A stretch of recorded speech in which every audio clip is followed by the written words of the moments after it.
आप देख रहे हैं इंडिया न्यूज। सबसे पहले देश आपके साथ मैं रचना बंसल। भारत की शान में आपका बहुत स्वागत है।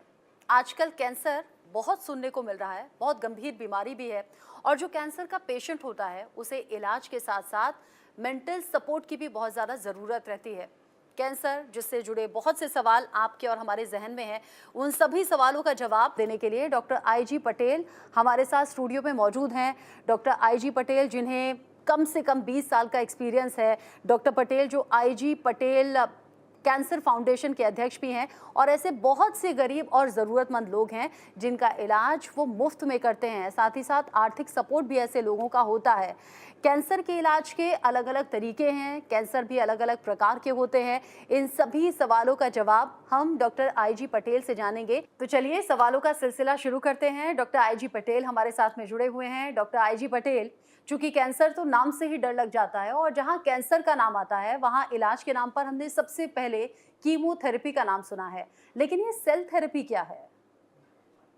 ये सेल थेरेपी है। ये एक्चुअली जो अपने बॉडी के सेल्स रहते हैं, एक्चुअली जो कैंसर है ये सेल डिसीज़ है। मतलब it's a disease of cell, मतलब अनकंट्रोल ग्रोथ ऑफ सेल्स रहता है और पिट्रीफेक्शन और नेक्रोसिस होता है सेल्स में, तो उसी की वजह से कैंसर होता है। सेल थेरेपी ये रीजनरेशन थेरेपी है जो कि इम्यूनिटी बेस्ड रहता है, जो इम्यूनिटी बूस्ट करता है आपकी, और और उससे जो सेल्स रहते हैं कैंसर के वो रीजनरेट होते हैं, they are converted to normal cell. इस तरह से ये एक्ट करता है कि कैंसर जो अपने शरीर में जो कोई ऑर्गन में है तो वहाँ पे जाकर उस जो कैंसर के सेल्स है उनको कन्वर्ट करता है धीरे धीरे नॉर्मल सेल्स में। इसी तरह कैंसर अपना ट्रीट होता है सेल थेरेपी या इम्यूनोथेरेपी से। हम्म। अच्छा, डॉक्टर, एक वक्त हुआ करता था जब कैंसर बहुत ही रेयरली सुनने को मिलता था। आजकल बहुत ज़्यादा कैंसर सुना जा रहा है। इसकी वजह क्या है? कैंसर कैसे हो जाता है? कि मेनली जो कॉज होता है वो टोबैको च्यूइंग होता है, दूसरा स्मोकिंग होता है, फिर थर्ड सिडेंट्री लाइफस्टाइल। जैसे कि अपन बैठे रहते हैं बहुत सारे समय तक तो टॉक्सिन्स बढ़ जाती है बॉडी के अंदर। अभी उसका ऐसा रहता है कि जितने टॉक्सिन्स अपने बॉडी में रहेंगे उस सैचुरेट होंगे टॉक्सिन्स, तो कैंसर होने की संभावना उतनी ज़्यादा बढ़ जाती। फिर जो अपना भोजन समय पर वगैरह कि जिससे, और पानी का जो इनटेक है वो मिनिमम 3 to 4 लीटर होना चाहिए, तो जिससे टॉक्सिसिटी कम हो जाती है, तो कैंसर होने की संभावना भी कम होती है। और एक बड़ा रीज़न है इसमें जो कि जो पेस्टिसाइड अनकंट्रोल अपने पास यूज़ होता है फलों में सब्जियों में वगैरह। तो ये सब्जियां वॉश करना है अपनों को। फल भी एक 10 मिनट तक पानी में भिगा कर, सब्जियां भी उसके अंदर आप इसका नमक का या तो फिर बेकिंग सोडा जो रहता है उसका, उससे उसको वॉश करके वार्म वाटर से वॉश करके इस्तेमाल कीजिए, कि जिससे अपन कैंसर से कुछ गुना अपन उसको, मतलब कुछ परसेंटेज में अपन उसको रिड्यूस कर सकते हैं। हम्म। अच्छा, डॉक्टर पटेल, बहुत से डॉक्टर्स को ये कहते हुए सुना है कि अगर पहले टेस्ट करा लिया होता, इनिशियल स्टेज पर पता लग जाता, तो फिर भी कैंसर को कंट्रोल किया जा सकता था काफ़ी हद तक, लेकिन कई बार थर्ड और फोर्थ स्टेज में कैंसर का पता लगता है। ये कैसे होता है? आपके अगर शरीर में कोई भी एक गांठ हो कहीं कोई जगह, या तो फिर कोई ज़ख्म हो, जैसे कि मुंह में ज़ख्म हो, या स्त्रियों में जो यूटेरस रहता है गर्भाशय उसके उसके अंदर ज़ख्म हो, या ब्रेस्ट में ज़ख्म हो या गांठ हो, तो उसका इमीडिएटली टेस्ट कराना ज़रूरी रहता है। जो ऐसी जो ज़ख्म के जो जल्दी अच्छी नहीं हो रही है, जैसे कि पैर में भी हो सकती है, नाक में भी हो सकती है, जो भी ज़ख्म है शरीर में और वो अच्छी नहीं हो रही है बहुत दिनों तक, और ऐसी कोई गांठ है जो अच्छी नहीं हो रही है या बहुत सालों से है अपने शरीर में या कुछ महीनों से है, उसको दवाई ली तो भी वो रिड्यूस नहीं हो रही है, तो उसकी जांच कराना आवश्यक होता है। तो जैसे उसके लेटर स्टेजेस रहता है कि एक एक पार्ट में अगर कैंसर है तो वो दूसरे पार्ट में जाता है, तो 2 पार्ट में जाता है तो वो सेकंड स्टेज हो जाता है, और 3 पार्ट में जाता है तो थर्ड स्टेज, फोर्थ पार्ट और अब उसके ज़्यादा जाता है तो फिर वो फोर्थ स्टेज कैंसर कंसीडर किया जाता है। तो फोर्थ स्टेज कैंसर भी जो सेल थेरेपी है, इम्यूनोथेरेपी है, अगर पूरे अपने शरीर में पूरी तरह फैल चुका है कहीं, तो उसको भी अपन ट्रीट कर सकते हैं, क्योंकि ये हार्मलेस ट्रीटमेंट है। तो इस तरीके से जो सेल थेरेपी है, ये 4 स्टेज कैंसर में भी अपनों को इसका उपयोग करके इसको भी अपन ट्रीट कर सकते हैं। हुँ। अच्छा डॉक्टर, बहुत से ऐसे लोग हैं जो इस बात की शिकायत करते हैं कि बहुत सी डिज़ीज़ उसमें उनमें मिल गई जेनेटिकली। तो क्या कैंसर भी ऐसे ट्रांसफ़र होता है क्या? और अगर हाँ, तो इसके प्रिकॉशंस क्या हैं? देखिए, कैंसर भी एक जेनेटिकली ट्रांसफ़र हो सकता है। जैसे कि मैं पहले कॉजेज़ बताए आपको कि ये जो टोबैको, स्मोकिंग वगैरह, ये तो इसके कॉजेज़ रहते ही है। हुँ। पर कुछ चीज़ें रहती है कि जिसमें कुछ पेशेंट ऐसे रहते हैं कि जिनमें कुछ खाया नहीं, तम्बाकू नहीं खाया, सिगरेट नहीं पी रहे हो, तो भी कैंसर हो रहा है, तो उसका जेनेटिक कॉज़ हो सकता है।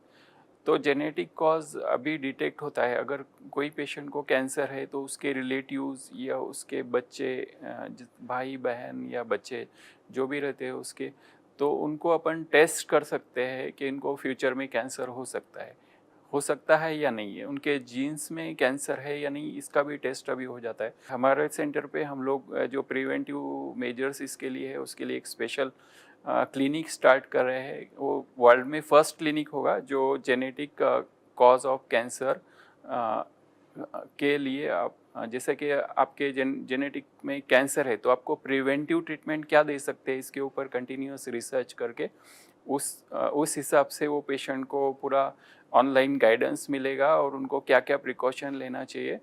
तो वो हमारा वर्ल्ड में फर्स्ट क्लिनिक रहेगा जो कि सिर्फ जेनेटिकली इंड्यूस कैंसर जो है उनके लिए होगा। जैसे कि शो की शुरुआत में ही हमने कहा कि 20 साल से ज़्यादा का आप कैंसर निदान का अनुभव रखते हैं। आपका खुद का सेंटर है जहाँ पर आप कैंसर पेशेंट्स का इलाज कराते हैं और कई ऐसे जो अफ़ोर्ड नहीं कर सकते, तो आर्थिक तौर पर भी मदद आपके इस संस्था की तरफ से होती है।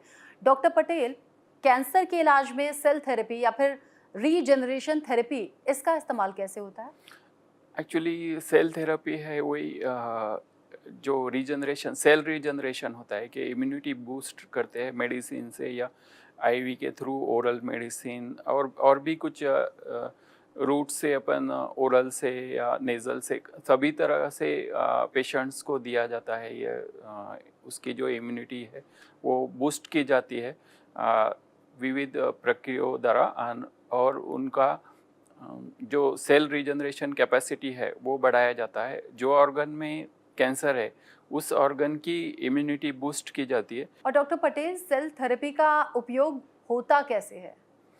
सेल थेरेपी का उपयोग जो मेडिसिन्स रहते हैं वो टॉक्सिसिटी कम करते हैं अपने शरीर की, और टॉक्सिसिटी कम करने से जो सेल्स रहते, बॉडी की टॉक्सिसिटी कम होने से सेल रीजनरेशन कैपेसिटी बढ़ती है और फिर उस तरीके से ये एक्ट करती है। और बाकी भी जो प्रोसेस रहता है वो काफ़ी कॉम्प्लिकेटेड रहता है कि इतने कम समय में उसको बताना पॉसिबल नहीं है। फिर भी टॉक्सिसिटी कम करने से वो जो सेल्स रीजनरेशन बूस्ट होता है, तो इस तरीके से ये एक्ट करता है सेल थेरेपी। डॉक्टर पटेल, आपने बहुत अच्छे तरीके से सेल थेरेपी को बता दिया, लेकिन कैंसर के वो किन-किन पेशेंट्स में सेल थेरेपी का उपयोग करने की बात अभी तक आपकी रिसर्च में सामने आई है? कौन-कौन से वो पेशेंट हैं? सभी प्रकार के कैंसर में सेल थेरेपी का उपयोग अपन कर सकते हैं, जैसे कि लंग कैंसर है, लीवर कैंसर है,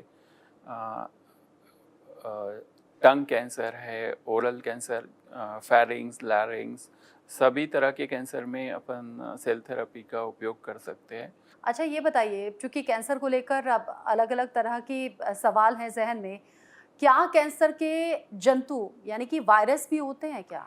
एक्चुअली ये सवाल बहुत सारे लोग पूछते हैं कि हम जो कैंसर पेशेंट के साथ रह सकते हैं क्या, और इसके कोई मतलब वायरसेस या बैक्टीरियाज रहते हैं क्या कि जिससे अपनों को कैंसर हो सकता है।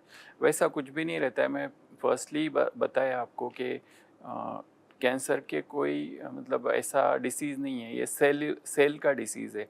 अनकंट्रोल ग्रोथ ऑफ सेल्स, मतलब जो टॉक्सिसिटी शरीर में होती है उसके वजह से ये होता है। तो इसके कोई जंतु वगैरह या वायरसेस नहीं रहते।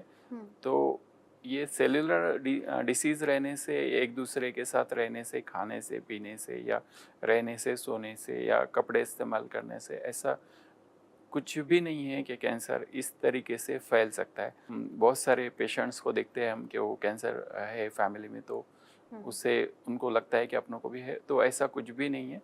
कैंसर पेशेंट को आप जितना सपोर्ट करेंगे, और आजकल सभी ट्रीटमेंट्स अवेलेबल है, तो कैंसर भी पूरी तरीके से ठीक हो सकता है। तो इससे डरने के बजाय उसको अपन फेस करो और अच्छी से अच्छी ट्रीटमेंट यानी आप कह रहे हैं कि डरने या घबराने की ज़रूरत नहीं है, ट्रांसफरेबल ये नहीं होता है, कैंसर पेशेंट का अच्छे से इलाज भी हो सकता है और जो उसकी केयर कर रहे हैं उन्हें डरने की ज़रूरत भी नहीं है। चूँकि कैंसर को लेकर आपने बहुत से सवाल जो ज़हन में थे उनका जवाब दे दिया है। हम उम्मीद करते हैं दर्शक उनसे संतुष्ट होंगे, उन्हें एक दिशा मिलेगी।